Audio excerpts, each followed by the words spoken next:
to Your Cupcake's piping technique tutorial. Today we'll be learning about piping bags, how to fill piping bags, piping tips, and how to get that perfect bakery swirl.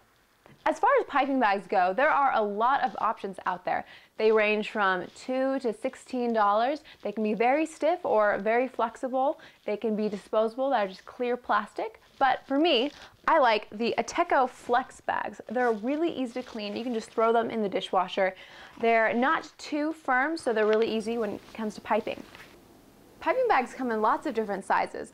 I recommend for a beginner to use a 12-inch bag, but I like to use the 14-inch bag because I use them a lot and I like to pipe a lot of cupcakes at one time. When you first purchase your piping bag, you'll probably need to cut a little bit off of the end to make sure that your piping tip fits all the way through. For piping tips, there are a lot of different brands out there, and they always have a corresponding number or a number and letter. So when you hear something like a 2D or a 1M or a 308 tip, you need to make sure you know which brand they're talking about. Piping tips come in lots of different sizes. Some are very big and some are very small. It just depends what kind of look you want to go with. And there are also different kinds. When people say it's a closed star tip, that means it has zigzags, but it starts to close in on the center. Whereas an open star tip has zigzags also, but it doesn't go in. And there's also just the plain circle tip. For our closed star tips, we will be using a Wilton 2D, a Baker's Craft 2D, which is also similar to a Wilton 1B, and an Ateco 855. Our closed stars are Ateco 825 and Ateco 866. Our big circle tip is Ateco 809. When you're ready to start piping, grab your bag and your tip and drop it into your bag.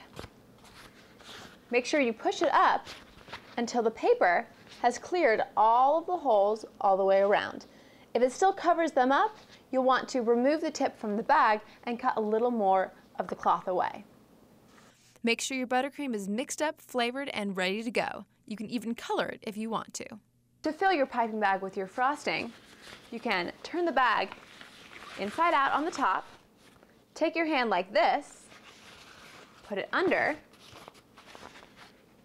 make sure there's room, scoop your frosting out and scrape it along the side of your hand to make it go into the bag.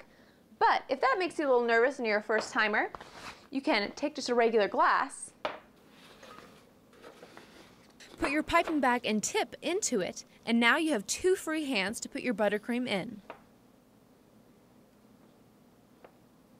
Once your frosting's in your bag, you want to twist the top. This is important because you don't want your frosting to go out the opposite end. That will make a huge mess. So twist the top securely, and then when you pipe, only squeeze from the back end.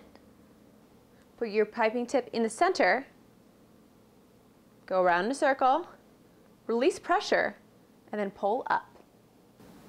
Wake up one morning, you realize your life is one big compromise. Stuck in the job you swore was only temporary.